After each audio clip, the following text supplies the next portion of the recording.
Hello guys, कैसे हैं आप सब। आई होप आप सब बहुत अच्छे होंगे। चलिए आज हम डिस्कस करेंगे सेल सस्पेंशन कल्चर के बारे में। इससे पहले वाले वीडियो में हमने बात की थी कैलस कल्चर के बारे में। तो कैलस क्या होता है? Undifferentiated mass of the cell होता है। मींस जो सेल्स हैं वो डिवाइड करके एक मास बना लेती हैं, अनडिफरेंशिएटेड मास बना लेती हैं। मींस जिनका कोई स्पेसिफिक फंक्शन नहीं होता एंड स्ट्रक्चर नहीं होता, इस टाइप का एक मास बन जाता है और उसी मास ऑफ द सेल को हम क्या बोलते हैं? कैलस बोलते हैं। कैलस की पूरी प्रोसेस हमने देखी थी। उसमें उसमें हमने मॉर्फोजेनेसिस प्रोसेस देखी थी, जो कि उसके 3 पाथवेज थे कि जो कैलस है वो कैसे एक प्लांटलेट में रीजनरेट होता है। तो वो 3 तरीके से होता है। पहला था ऑर्गेनोजेनेसिस।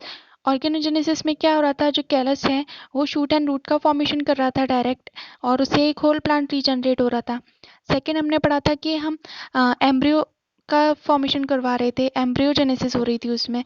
एम्ब्रियो के फॉर्मेशन से एक प्लांटलेट ग्रो कर रहा था। एंड थर्ड था कि सेल सस्पेंशन कल्चर प्रोसेस हो रही थी। मीन्स जो कैलस है वो सेल सस्पेंशन कल्चर प्रोसेस के थ्रू प्लांटलेट ग्रो कर रहा था। तो आज हम उसका थर्ड टाइप पढ़ेंगे, सेल सस्पेंशन कल्चर। इसमें क्या होता है? जो अनडिफरेंशिएटेड कैलस होता है उसको ट्रांसफ़र किया जाता है लिक्विड मीडियम में, ठीक है। और उसको एक शेकर पे रख के उसको एजिटेट किया जाता है। एजिटेट का मतलब होता है कि जो कैलस है वो स्मॉल पीसेस में ब्रेक हो जाता है शेक करने से। तो इससे क्या होगा?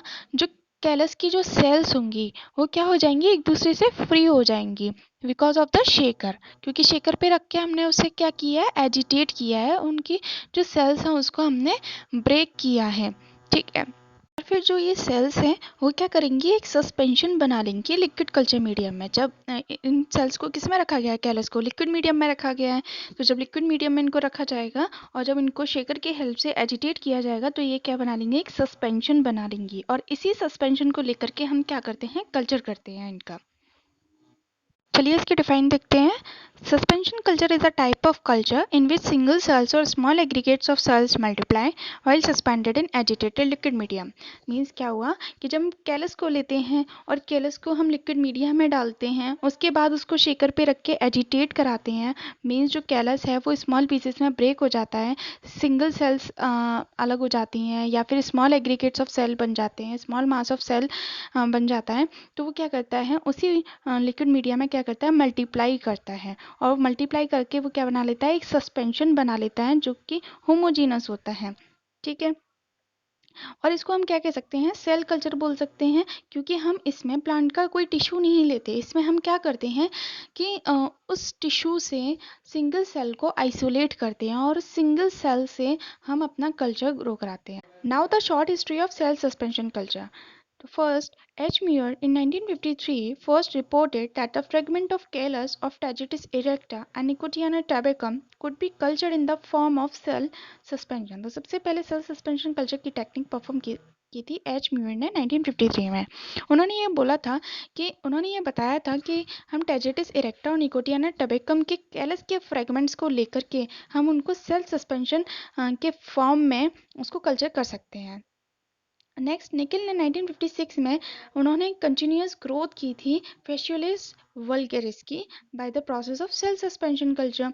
उसके बाद स्टीवर्ड एंड शैंस ने 1956 में ही उन्होंने कैरेट रूट एक्सप्लांट को लेकर के अपना सेल सस्पेंशन कल्चर कराया था और उन्होंने इस प्रोसेस के through large number of plantlet grow किए थे।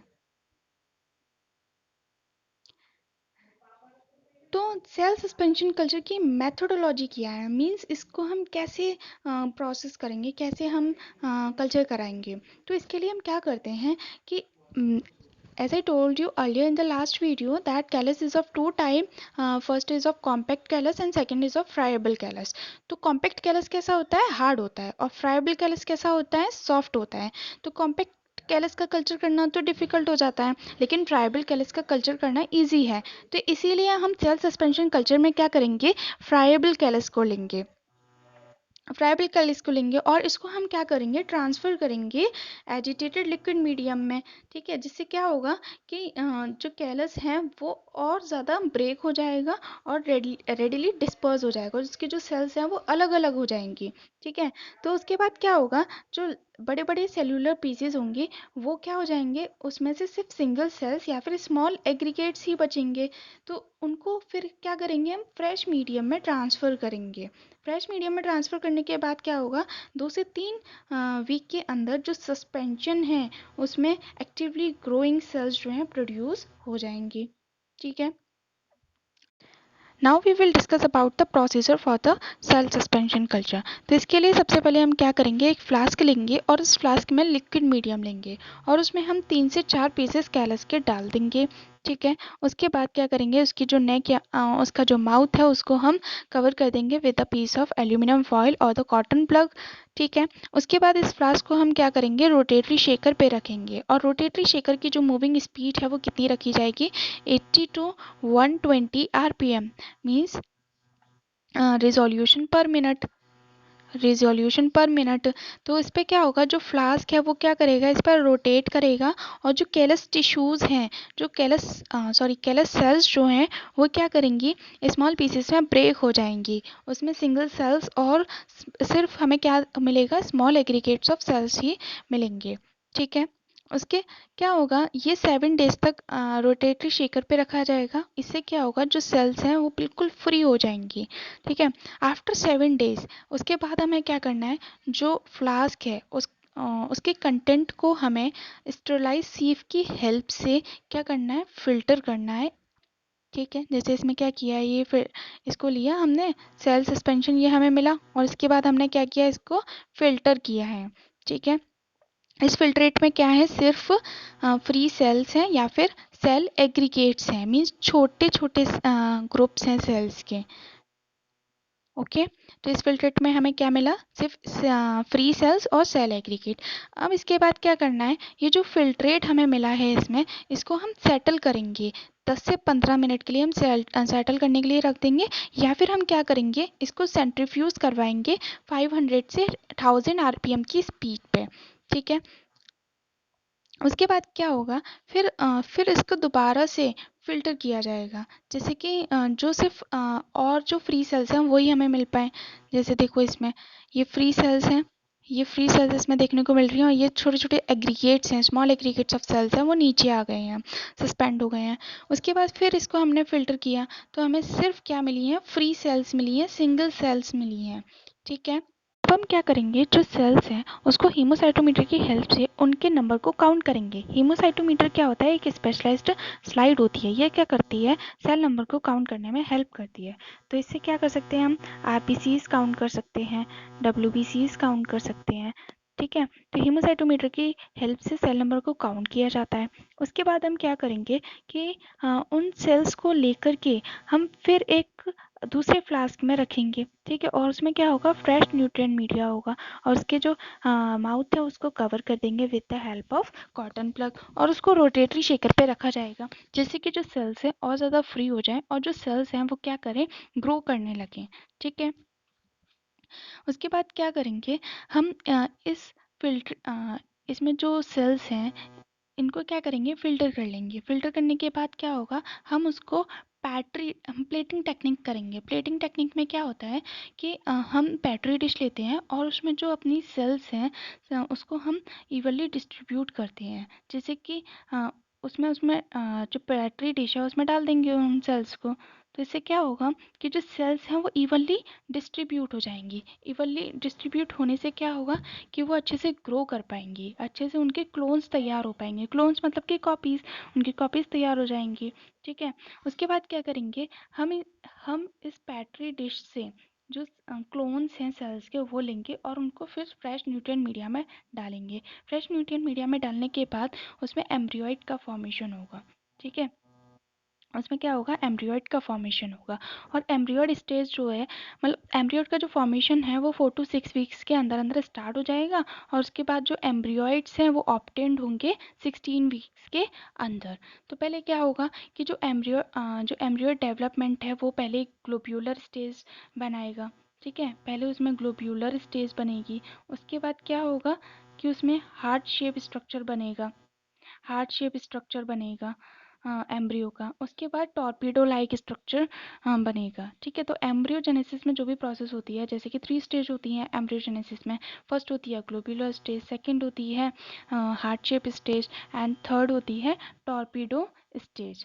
ठीक है, टॉर्पीडो स्टेज। तो ये पूरी प्रोसेस होगी, इसमें एम्ब्रियो का फॉर्मेशन होगा। उसके बाद हमें क्या मिलेगा, एक होल प्लांट जो है रीजनरेट हो जाएगा।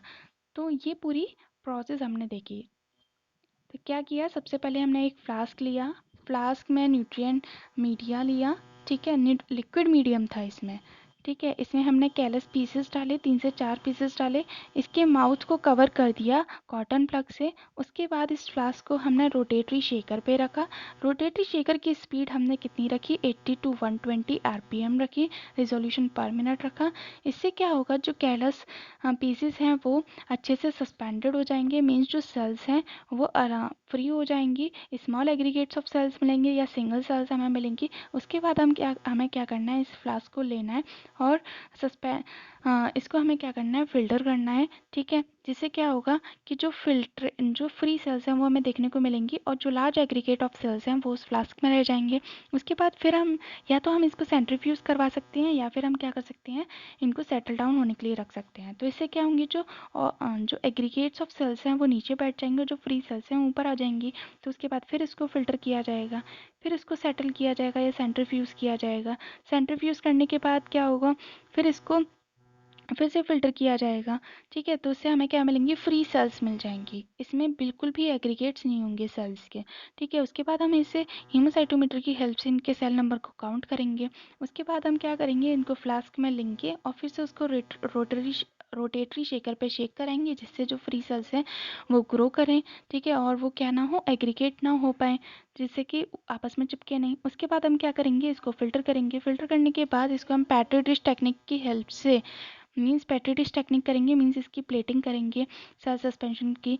तो क्या करेंगे, इसमें जो सेल्स हैं वो क्या होंगी, अच्छे से इवनली डिस्ट्रीब्यूट हो जाएंगी पेट्री डिश में।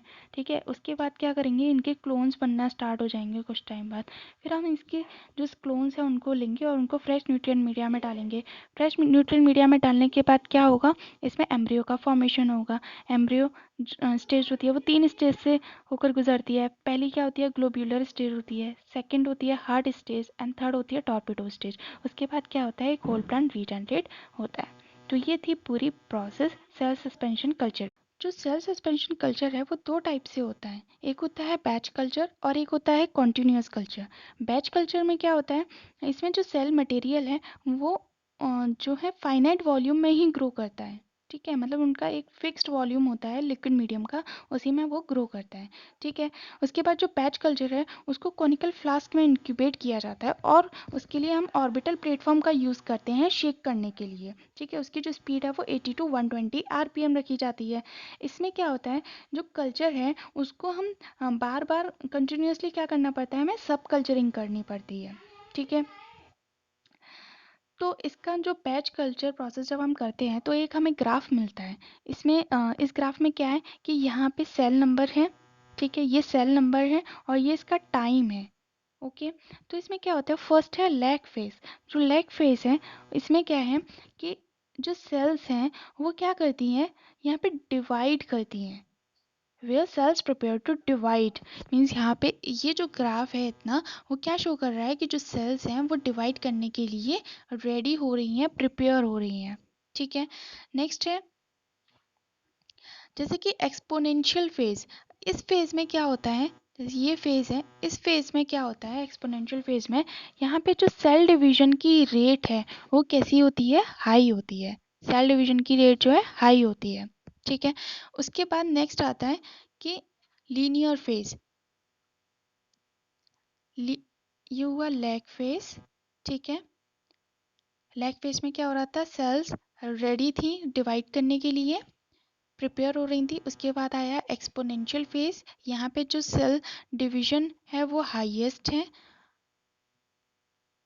उसके बाद है लीनियर फेज। लीनियर फेज में क्या होता है, जो सेल डिवीजन है वो स्लो रहता है। ठीक है, लेकिन जो सेल एक्सपेंशन है वो क्या हो रहा है, इंक्रीज हो रहा है। सेल एक्सपेंशन इंक्रीज हो रहा है यहाँ इस वाली स्टेज पे।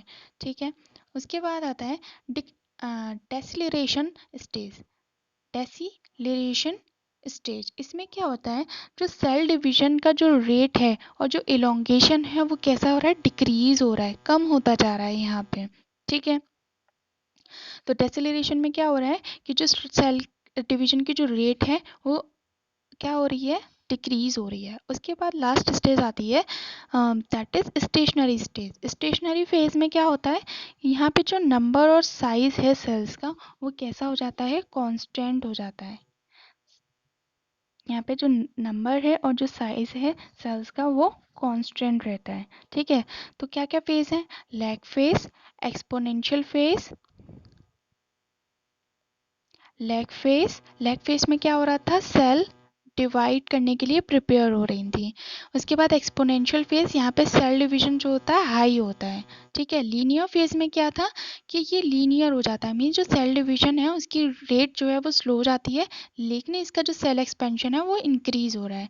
उसके बाद नेक्स्ट था ये डेसिलरेशन फेज। इसमें क्या हो रहा था कि जो रेट ऑफ सेल डिवीजन है और इलोंगेशन है वो डिक्रीज हो रहा है।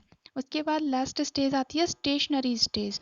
इसमें क्या होता है कि यहाँ पे जो नंबर और साइज है सेल्स का वो कांस्टेंट हो जाता है, उसके बाद ये बढ़ती नहीं है।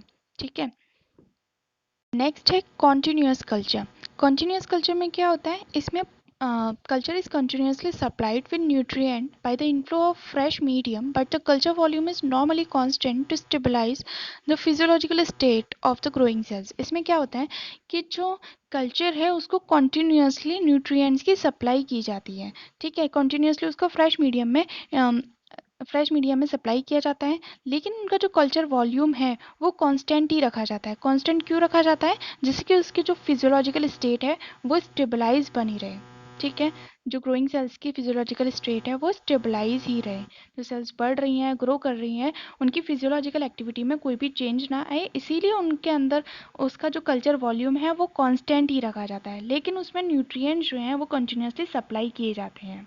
ठीक है, in this system, nutrient depletion does not occur due to the continuous flow of nutrients. इस सिस्टम में क्या होता है कि न्यूट्रिएंट्स की कोई भी कमी नहीं आती है, क्योंकि हम यहाँ पे कंटिन्यूसली न्यूट्रिएंट्स को चेंज कर रहे हैं, कंटिन्यूसली न्यूट्रिएंट सप्लाई कर रहे हैं, जिससे कि जो सेल्स हैं वो कैसी रहेंगी, हमेशा ग्रोथ फेज में ही रहेंगी। ठीक है, क्योंकि इसमें क्या हो रहा है, न्यूट्रिएंट्स की कोई कमी नहीं हो रही, इस कल्चर में कंटिन्यूसली फ्लो हो रहा है न्यूट्रिएंट्स का, तो इससे जो सेल्स हैं वो उनकी जो ग्रोथ फेज में लेके उनकी जो ग्रो होगी वो बहुत अच्छी होगी। Now the importance of cell suspension culture. तो सेल सस्पेंशन कल्चर की क्या क्या इंपॉर्टेंस है वो हम बात करेंगे हम। तो इससे हम क्या कर सकते हैं, सिंगल सेल क्लोन्स ऑब्टेन कर सकते हैं। क्लोन्स मतलब कॉपीज, सिंगल सेल्स की कॉपीज हम ऑब्टेन कर सकते हैं। सेकंड है जो भी है ग्रोथ एंड डेवलपमेंट फेजेस के टाइम पे जो भी मॉर्फोलॉजिकल और बायोकेमिकल चेंजेस होते हैं सेल के अंदर वो हम स्टडी कर सकते हैं। ठीक है, थर्ड है कि हम उसके पाथवेज, सेल्यूलर मेटाबॉलिज्म के पाथवेज को अंडरस्टैंड कर सकते हैं। नेक्स्ट है म्यूटेजेनेसिस स्टडी। इससे हम क्या करेंगे, म्यूटेंट सेल क्लोन्स को प्रोड्यूस करेंगे और जिससे हमें म्यूटेंट प्लांट्स जो है मिल सकते हैं। ठीक है, अब सेल सस्पेंशन कल्चर के कुछ एडवांटेजेस हैं एंड कुछ डिसएडवांटेजेस हैं। तो एडवांटेजेस क्या हैं कि इसमें हम न्यूट्रिएंट्स को कंटिन्यूअली एडजस्ट कर सकते हैं अपने अकॉर्डिंग, और इस सिस्टम के through means cell suspension culture की प्रोसेस के थ्रू हम लार्ज नंबर में सेल्स का प्रोडक्शन कर सकते हैं। ठीक है, और क्या कर सकते हैं कि सिंगल प्लांट सेल से हम होल प्लांट को रीजनरेट कर सकते हैं। तो ये बात हुई इसकी एडवांटेजेस की, लेकिन इसके डिसएडवांटेजेस भी हैं कुछ। डिसएडवांटेजेस क्या हैं कि इसमें बहुत स्लो ग्रोथ होती है और जो सेल्स की प्रोडक्टिविटी है वो भी हमें लो मिलती है। ठीक है, इसमें क्या हो सकता है, सेल जो है वो डैमेज भी हो सकती हैं। ठीक है, और जो प्रोडक्टिविटी है सेल सस्पेंशन कल्चर की वो डिक्रीज रहती है। क्यों डिक्रीज हो जाती है, क्योंकि हम उसकी सब कल्चरिंग करते हैं। ठीक है, सब कल्चरिंग करने से क्या होता है, जो सेल्स हैं वो हमें कम अमाउंट में मिलती हैं। तो ये इसके कुछ डिसएडवांटेजेस हैं। और एक सबसे मेन है कि सेल सस्पेंशन कल्चर की प्रोसेस से हम सेकेंडरी मेटाबोलाइट्स को प्रोड्यूस करते हैं। ये क्वेश्चन पूछा जा सकता है कि सेकेंडरी मेटाबोलाइट्स जो है वो किस कल्चर प्रोसेस के थ्रू प्रोड्यूस किए जाते हैं। तो सेकेंडरी मेटाबोलाइट्स जो हैं वो सेल सस्पेंशन कल्चर प्रोसेस के थ्रू ऑब्टेन किए जाते हैं। इससे हमें ड्रग्स मिलती हैं, ड्रग्स ऑब्टेन कर सकते हैं हम सेल सस्पेंशन कल्चर प्रोसेस के थ्रू। ठीक है, if you like my video, please like, share and subscribe to my channel. Thank you.